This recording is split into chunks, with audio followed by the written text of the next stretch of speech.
17 de agosto de 2011. Justiça Federal de São Paulo condena por corrupção passiva e violação de sigilo funcional 4 dos 5 envolvidos no furto e vazamento do Exame Nacional do Ensino Médio em 2009. A pena maior de 5 anos e 3 meses foi imputada a Felipe Pradella por violação de sigilo funcional e corrupção passiva, crime pelo qual foi denunciado 3 vezes. Felipe, na época, trabalhava numa empresa que prestava serviços à gráfica que imprimiu as provas. Ele e os outros 3 condenados vão cumprir pena inicialmente em regime semiaberto, mas podem permanecer em liberdade enquanto recorrem da sentença.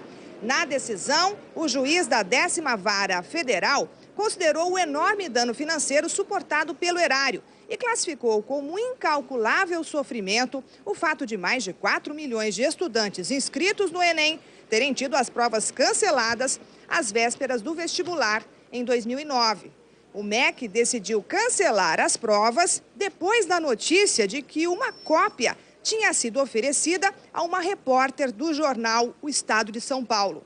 O gasto com a reimpressão das provas foi de cerca de 148 milhões de reais, segundo o MEC.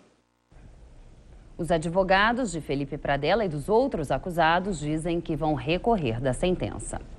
20 caminhões de carga são roubados diariamente no estado de São Paulo. Só no primeiro semestre deste ano, o prejuízo por conta desses roubos passa de 150 milhões de reais. Segundo a polícia, os crimes são praticados sob encomenda.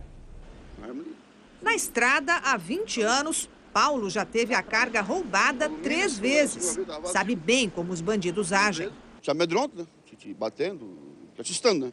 Quietinho, que não vai morrer, falando alto, né? Amedrontando para o cara ter medo de não seguir viagem. Segundo o levantamento, metade dos roubos ocorre no meio da semana, entre a terça e a quinta-feira. E no período que vai das 8 da manhã até o início da tarde. Cada vez mais os bandidos agem no momento da entrega. Às vezes, a quadrilha até compra alguma coisa pela internet, fornece um endereço e quando o motorista chega para entregar, é rendido e perde o caminhão carregado. São quadrilhas organizadas. O caminhoneiro conta que teve de trocar de carro junto com os bandidos. Aí eu perguntei para eles por que troca.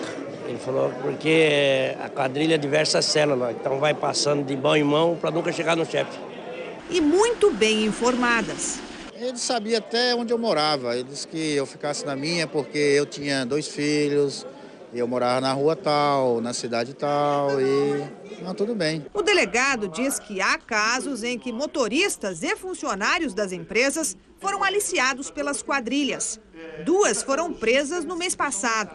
As fotos mostram armas pesadas e uniformes da polícia que eram usados pelos ladrões para abordar os caminhoneiros.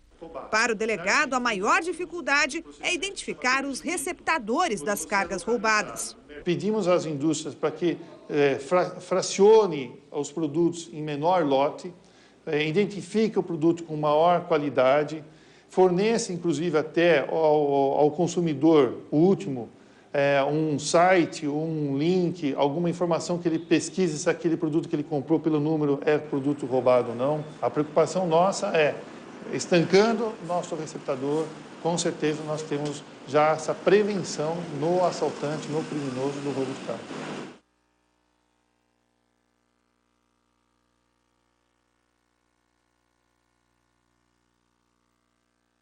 Para saber se foi sorteado, basta o taxista consultar o site da Prefeitura de São Paulo, onde foi feita a inscrição.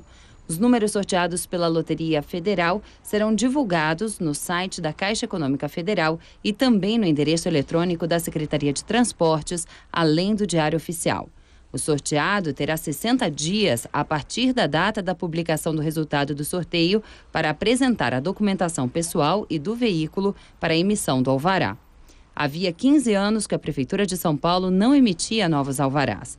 Hoje, a frota de táxis na capital paulista tem pouco mais de 32.600 veículos.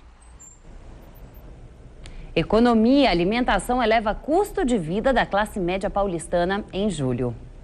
De acordo com um estudo realizado pela Federação do Comércio de Bens, Serviços e Turismo do Estado de São Paulo, em parceria com a Ordem de Economistas do Brasil, o custo de vida do paulistano da classe média subiu 0,28% em julho, ante 0,03% em junho. No acumulado dos últimos 12 meses, esse índice registrou uma elevação de 6,23%. O gasto com alimentação teve uma das altas mais expressivas, 9,15%, com destaque para as refeições que são feitas fora de casa, cujo gasto aumentou 7,62%. Outras categorias que impulsionaram o aumento do custo de vida da classe média paulistana foram a subida dos preços dos serviços domésticos, do aluguel e dos produtos de limpeza.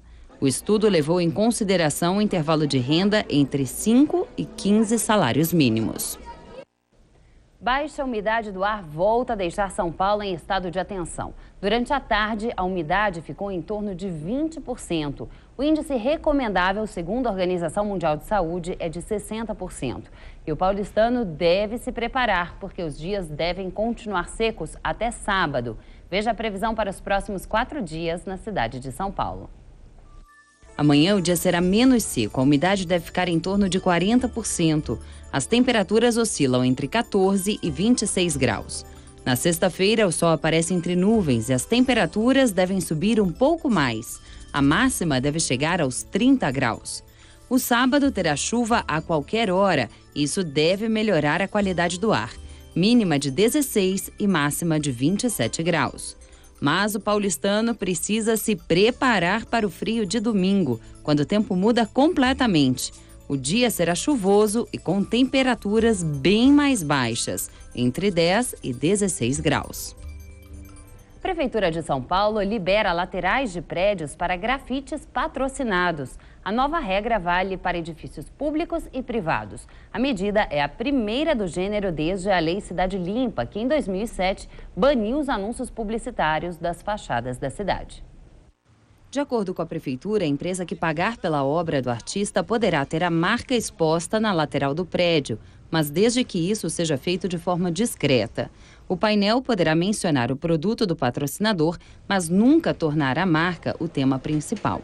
Como um mural de grandes dimensões custa entre 20 e 70 mil reais em tintas e equipamentos, essa foi a forma encontrada pela administração municipal para viabilizar os grafites.